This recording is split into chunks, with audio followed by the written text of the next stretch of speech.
अब आपको दिखाते हैं कि प्रधानमंत्री नरेंद्र मोदी ने किस तरह से कैलकुलेटर पर हिसाब लगाकर उम्मीदवारों का चयन किया है। सूत्रों के मुताबिक जो खबर सामने आ रही है, इस सूची में कई वर्तमान सांसदों का टिकट भी कटने वाला है, जिसमें कई मंत्री भी शामिल हो सकते हैं। तारकेश्वर महादेव की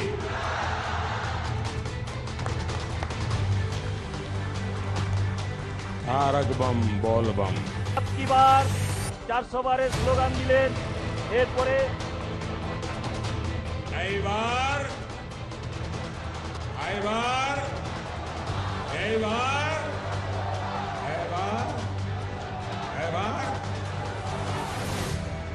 বিশ্বের সব থেকে लोकप्रिय नेता। आजकल मोदी जहां भी होते हैं एक ही नारा लगवाते हैं, अब की बार 412। और जीत की गारंटी के लिए पीएम मोदी जिस हिसाब से प्लान बना रहे हैं वो वाकई चौंकाने वाला भी और हैरान करने वाला भी। खबरों की माने तो 60 से 70 सांसदों का टिकट कट सकता है। कई मंत्रियों के टिकट कटने की भी खबर आ रही है। यूपी बिहार से कुछ मंत्रियों का टिकट कट सकता है। 2 बार जीत चुके सांसदों के रिपोर्ट कार्ड को देखकर चुनाव में उतारने का फैसला होगा। उम्र दराज सांसद भी टिकट से वंचित रह सकते हैं। ओबीसी सांसदों का टिकट कटने की कम गुंजाइश का दावा है।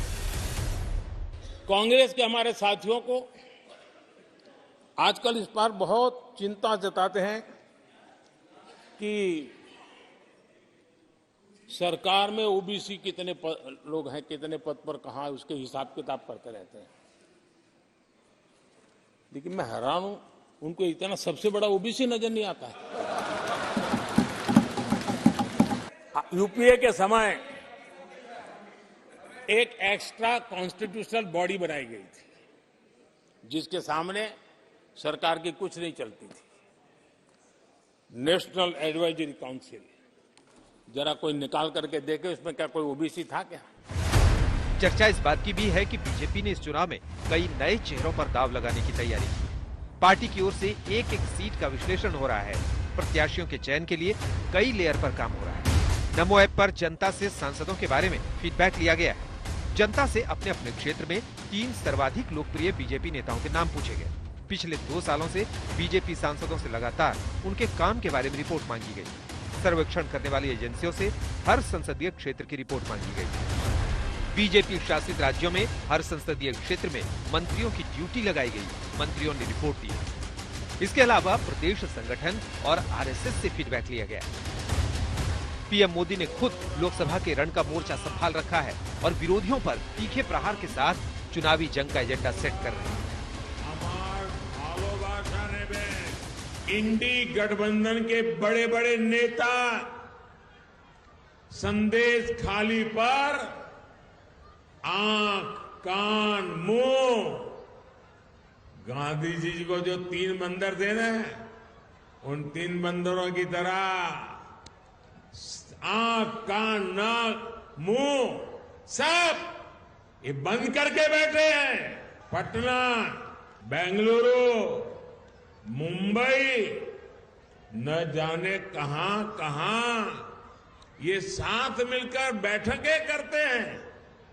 लेकिन क्या लेफ्ट और कांग्रेस ने यहां की सरकार से, यहां के मुख्यमंत्री से जवाब मांगने की हिम्मत की क्या? बीजेपी कई चुनावों में अपने मौजूदा सांसद विधायकों के टिकट काटने के फॉर्मूले का इस्तेमाल करती रही है। जीत की गारंटी के लिए कई फॉर्मूले अपनाती रही है।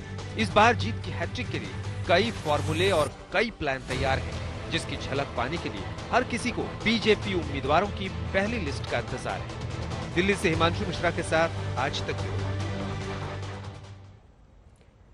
प्रधानमंत्री ने एनडीए के लिए 400 पार का टारगेट रखा है और इस टारगेट को पूरा करने के लिए बीजेपी का सबसे ज्यादा फोकस उत्तर प्रदेश पर है, जहां बीजेपी नेता 80 की 80 सीट पर जीत का दम भर रहे हैं। वहीं विपक्षी दल बीजेपी को रोकने की पूरी कोशिश कर रहे हैं। बीजेपी ने यहां सहयोगी दलों के साथ सीटों का फॉर्मूला तय कर लिया है। साथ ही जल्द यूपी में मंत्रिमंडल विस्तार के साथ चुनावी लड़ाई को और तेज करने की तैयारी में।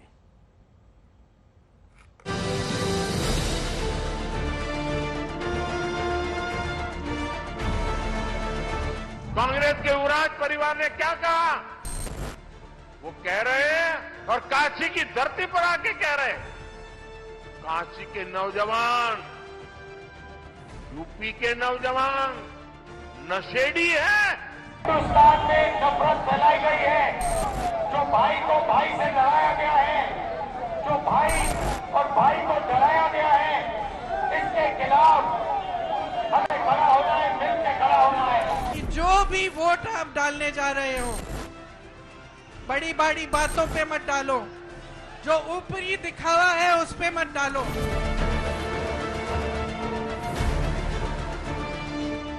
राजनीति में कहा जाता है कि जिसने यूपी जीत लिया उसने देश जीत लिया, क्योंकि यूपी में सबसे ज्यादा 80 लोकसभा सीटें आती हैं और बीजेपी ने इस बार पूरी 80 की 80 सीटें जीतने का टारगेट रखा है। ऐसे में जब बीजेपी की केंद्रीय चुनाव समिति में उम्मीदवारों के नाम को लेकर राज्यवार चर्चा शुरू हुई तो सबसे पहले यूपी का नंबर ही आया। आपको बता दें कि सूत्रों के मुताबिक यूपी में होने वाले मंत्रिमंडल विस्तार में सुहेलदेव भारतीय समाज पार्टी के ओम प्रकाश राजभर को मंत्री पद मिल सकता है।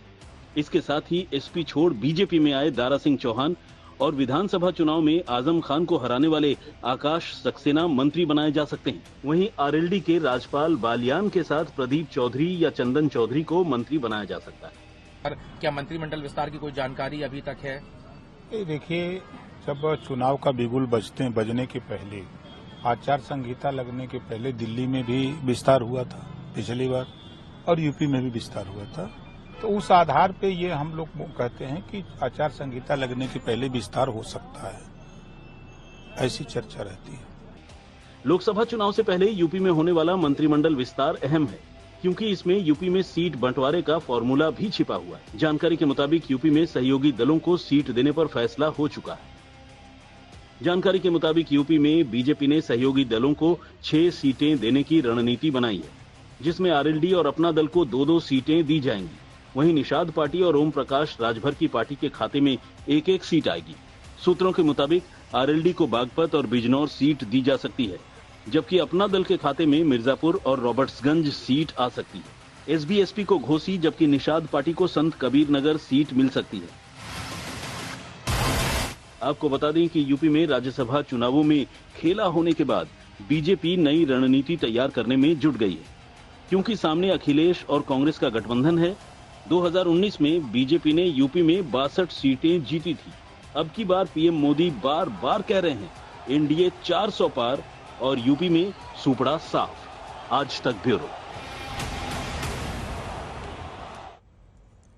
कुमार अभिषेक हमारे साथ, हमारे सहयोगी जुड़ रहे हैं। अभिषेक, क्या इसे फाइनल माने एनडीए में सीट शेयरिंग, और इसी के साथ क्या इस फॉर्मूले से सब खुश है?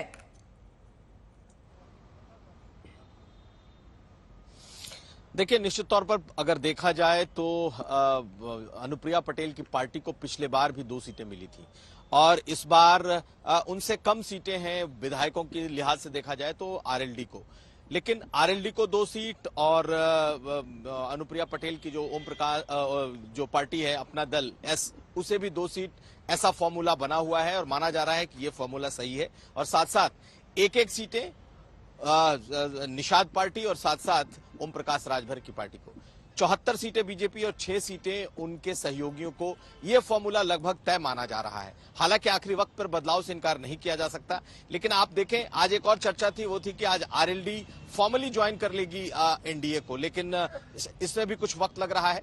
जबकि जो मंत्रिमंडल विस्तार है उसकी चर्चा महीनों से हम लोग सुन रहे हैं, लेकिन अब ये तय माना जा रहा है कि चुनाव आचार संहिता लगने के पहले ये जो मंत्रिमंडल विस्तार है ये हो जाएगा।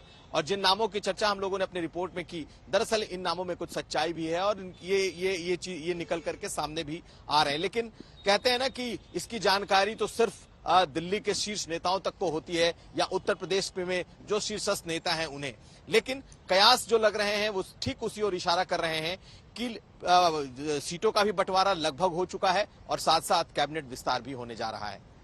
अंजना, ये जो मंत्रिमंडल विस्तार है योगी जी का, उसके बारे में क्या खबर है? क्या वाकई राजभर जी की अब तमाम आपसी रंजिशें भूलकर मंत्रिमंडल में शामिल होंगे? बिल्कुल, देखिए बीजेपी ने जब राजभर को वापस लाने की कोशिश की तो उन्हें अंदाजा इस बात का था कि पूर्वांचल 2022 के विधानसभा चुनाव में बीजेपी का बहुत खराब हुआ था और उसके पीछे दो बड़ी वजह थी, दो चेहरे थे पूर्वांचल को लेकर और ओम प्रकाश राजभर की उसमें बड़ी भूमिका थी, साथ साथ दारा सिंह चौहान भी थे। बीजेपी ने पूर्वांचल को साधने की शुरुआत काफी पहले से की थी और उसमें यह बात जरूर थी कि ये अगर आएंगे तो इन्हें मंत्री पद दिया जाएगा और इस बात को लेकर खुलकर ओम प्रकाश राजभर भी कहते रहे, यहां तक कि दारा सिंह चौहान ने भी इस ओर इशारा किया था। तो ये मानकर चला जा सकता है कि ओम प्रकाश राजभर तो कैबिनेट में आएंगे, वो भी लगातार दावे कर रहे हैं कि वो कैबिनेट में आएंगे। उनकी कई मुलाकात दिल्ली में भी हो चुकी है, मुख्यमंत्री से भी हो चुकी है, तो उनकी बातों में दम है, लेकिन उनकी बातों में तारीखों के लिहाज से हमेशा वो गलत होते रहे हैं। बार बार वो खुद तारीख का ऐलान करते रहे, लेकिन जितनी बार वो तारीख का ऐलान करते थे उतनी बार मंत्रिमंडल विस्तार टल जाता था या यूं कहे सरकार ने मन नहीं बनाया था। इस बार उम्मीद ये जरूर है कि 13 तारीख के पहले ये हो जाएगा, लेकिन हमारी जानकारी के मुताबिक आने वाले 2 से 3 दिनों में ये कैबिनेट विस्तार हो सकता है। धन्यवाद आपका अभिषेक, इस तमाम जानकारी के लिए। हमारे सहयोगी जुड़े हुए थे और अब आइए आपको दिखाते हैं कैसे प्रधानमंत्री मोदी ने लोकसभा की इस लड़ाई के लिए धुआंधार प्रचार शुरू किया है। आज पीएम मोदी झारखंड गए, फिर बंगाल पहुंचे। 3 मार्च को बिहार में पीएम मोदी की रैली है, लेकिन बड़ी बात यह है कि आज पीएम मोदी के भाषण से लोकसभा की लड़ाई का एजेंडा सेट हुआ। आज पीएम मोदी ने अपने भाषण में जो जो बोला वो पूरे चुनाव में सुनाई पड़ सकता है। तो आइए देखते हैं लोकसभा की लड़ाई की पूरी पिक्चर का ट्रेलर। हम सभी का सौभाग्य है कि 5 सदियों के इंतजार के बाद, 500 साल के बाद प्रभु श्री राम अपने भव्य मंदिर में विराजे हैं। पश्चिम बंगाल में जिस तरह रामलला का स्वागत हुआ, श्री राम के प्रति बंगाल के लोगों की जो आस्था है उससे पूरा देश प्रभावित है, प्रेरित है। मैं आज बंगाल को वादा कर रहा हूं, मेरी गारंटी है, ये लूटने वालों को लौटाना पड़ेगा। ये मोदी छोड़ने वाला नहीं है और मोदी न इनकी गालियों से डरता है, इनके हमले से डरने वाला, रुकने वाला मोदी नहीं है। झारखंड में इतने जनजातीय परिवार है, इतने प्रतिभाशाली नौजवान है, ये लोग उनको कभी आगे नहीं बढ़ाएंगे। ये इसलिए नहीं कर पाते क्योंकि परिवारवादी अपने ही परिवार की सोचते हैं, जबकि मोदी जो भी कर रहा है वो आपके भविष्य के लिए कर रहा है, आपके बच्चों के भविष्य के लिए कर रहा है। बीते 10 साल में भारत 11वें नंबर की इकोनॉमी से ऊपर उठकर 5वें नंबर की आर्थिक ताकत बना है। मोदी आपके लिए जो भी योजना बनाता है, ये इंडी गठबंधन वाले उसका विरोध करते हैं या फिर उसमें अड़ंगे डालते हैं। कोरोना काल में हमने मुफ्त राशन की योजना शुरू की, लेकिन इंडी गठबंधन के लोग इसका भी विरोध कर रहे हैं। क्या गरीब की सेवा मोदी को करनी चाहिए कि नहीं करनी चाहिए?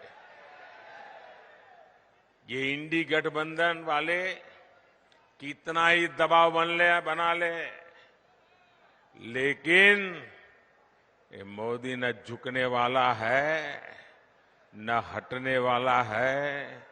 ये मुफ्त अनाज वाली जो गरीबों की योजना है ना, वो मोदी चालू रखेगा। भाजपा का मतलब है, भाजपा का मकसद है और वो है विकास, विकास, तेज विकास। जबकि कांग्रेस हो या उसके सहयोगी दल, वो विकास के सबसे बड़े दुश्मन है।